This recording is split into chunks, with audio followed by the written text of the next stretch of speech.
I'm not saying that we should never rebuke, reprove, or reprove. And you understand what I'm saying? There are times that we have to call people aside and correct them. As a pastor, as a leader. But it should always be done in love. Amen? But whenever a word of prophecy comes forth, it should be words of encouragement. It should be words of love. Because see, a prophetic word should always connect you with the heart of God. And the heart of God is always that of love. And when I have the heart of God, then I am going to love even my enemies. When I have the heart of love, I'm going to love those people that may irritate me. Those people that may do things that I don't approve of. And I was thinking the other day about sometimes when people irritate me or people cause me to be concerned about something I see they're doing, and I find myself sometimes getting a little angry. And then I realize that I have to walk in love even if somebody is doing something that I feel is jeopardizing my efforts. How many of you know what I'm talking about? Somebody that may be jeopardizing many years of work. I still got to walk in love. I still got to walk in compassion. I still got to pray for and hope the best for that individual or those individuals. Amen. I still got to walk in love. I still got to walk in compassion. I still got to walk in mercy. I still got to be embracing. Because see, every soul is important. And what the Pharisees was concerned about, they were more concerned about their stringent laws and their stringent traditions. They forgot the person, the people, the individual. They forgot that everybody needs to be loved. Everybody needs to be encouraged. Everybody needs to be embraced. You know, there's some people don't like to be hugged. Dennis don't like to be hugged, but we embrace him anyway. We may not physically put our arms around him, but we still embrace him by our actions. We embrace him by bringing him breakfast in the morning, BB. BB said, am I doing the wrong thing by bringing him breakfast? I said, no, the wrong thing is not bringing me breakfast too. Yeah. I'm just joking, so don't bring me breakfast next week. Amen. But we embrace people. Amen. We embrace people. We love them. We show kindness to them. See, let me tell you something. Love is kind. Let me turn over there. I know this is entirely different than what we started with, but how many of you know that sometimes God knows more? Well, it's all the time. God knows more than we know. Amen. Amen.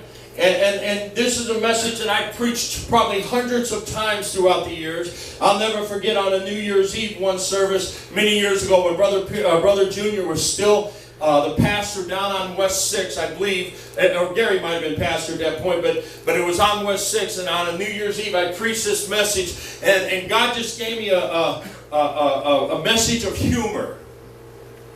I've tried to preach it that way many times since then and never been able to. But it seemed like everything I said caused people to laugh. And Brother Dick was sitting on the front pew and he laughed hysterically the whole message. Amen? And somebody say, oh, that's a bunch of foolishness. No, it was bringing forth a point, and it brought forth a reality to people's hearts and lives that they may have never heard may have not understood in another way. Yeah. It was just at that moment. And like I said, I've tried to preach it that way many times after that and have been unable to because it was for a moment.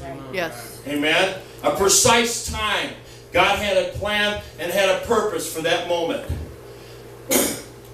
But here Paul wrote and he says, though I speak with the tongues of men and of angels and have not charity or love, I am become a sounding brass or a tinkling cymbal. I don't know if you ever heard someone try to bang on some instruments and don't know how.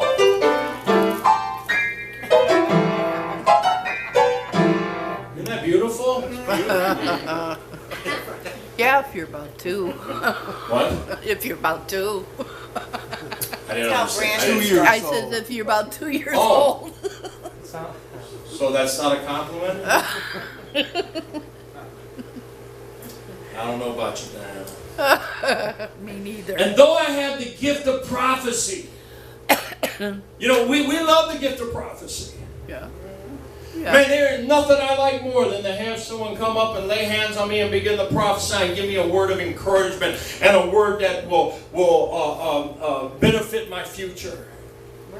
I remember some months ago, Sister Gail came up, and I knew when she came up to me, she had a word. You know, most of the time when people come up here, they're coming up because they need prayer, or they need something from God. But when she came up, I guess the Lord just dropped it in my spirit. She's coming to give you a word. And when she walked up to me, I said, "You got a word for me, don't you?" Amen. It is refreshing. You may be in a desert, you may be dry, but God knows how to bring a word to you to encourage you and to strengthen you at times. And so we love prophecy, but I want you to know something. Many times people will use their act or their gift of prophecy and use it as a way of manipulation. Yes. To try to get something done that they think is right. Amen? I used an example on the show last week about how sometimes people will use that gift, and it's probably not even a gift, but let's say it's a gift. They'll say, the Lord just spoke to me that there's someone right here in this audience, right here, that should give $1,000. I'm overemphasizing that. Amen? And don't take me wrong, I'm not saying that God will never tell you that there's someone in the church that's going to donate money to you tonight. But if you have to call it out, you know, I knew a brother that would be in need, and he would say, "Oh, don't worry, brother, God's going to make a way." Then he would go up and say, "Brother Wally, man, I'm in need of this and I'm in need of that." And you know, because if enough people heard that, maybe the right one will have compassion and give. Are you listening to me? Yeah. That's manipulation. Yeah. And many times people in the church will manipulate. And that's why there's many times when, I forget what it was, somebody asked me to make mention of a need. Oh, I remember who it was. Someone asked me to ask a brother who has some finances if he would help him. I said, "No, I'm not calling him and asking him that. I'll pray that God meets your needs, but I'm not asking somebody to meet your needs." Right. I mean, that's just not who I am. Right. And I'm not going to criticize someone who does that, but don't expect me to. Amen? And there's been times that I'll be just sharing, well, you know, I need this and need that. And people, then, you know, in the middle of the conversation, I go, "Hey, wait, I'm not saying that to cause you to give me something. I'm not asking. I'm just sharing. We're friends. We're close.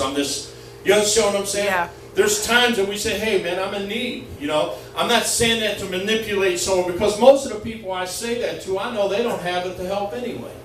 Amen? And so if I ever sit down and tell you that I'm struggling in one area or this area, it's not for you to help me. So please don't. Now, if the Lord lays it on your heart, it's different. But I'm not trying to manipulate the situation, is what I'm trying to say. But people they might say, there's a young man and a young lady that they really like in the church, and they say, "Man, they'd be a good match." I've heard people prophesy over them. Say, "Yeah, thus saith the Lord, you two should be married." Well, that's not of God. That's the flesh, folks. Tim Walker told me one day, this is years ago, long before he ever got married. He said there was a young lady in the church that somebody came up and prophesied to him that he should marry her. He's like, "Well, I don't think that's God." First of all, you're going to be attracted to her. Yeah. You know? It helps. And if somebody's prophesying to you that you should marry someone that you're not attracted to, that's probably not God. Amen? It's probably flesh. Not that the people mean wrong, but it's not of God. Amen? Right. And so what I'm saying, we love prophecy. We love the gift of prophecy. And he says, "But though I have the gift of prophecy and understand all mysteries and all knowledge." In other words, I have the word of wisdom and the word of knowledge working in me. "And though I have all faith so that I can remove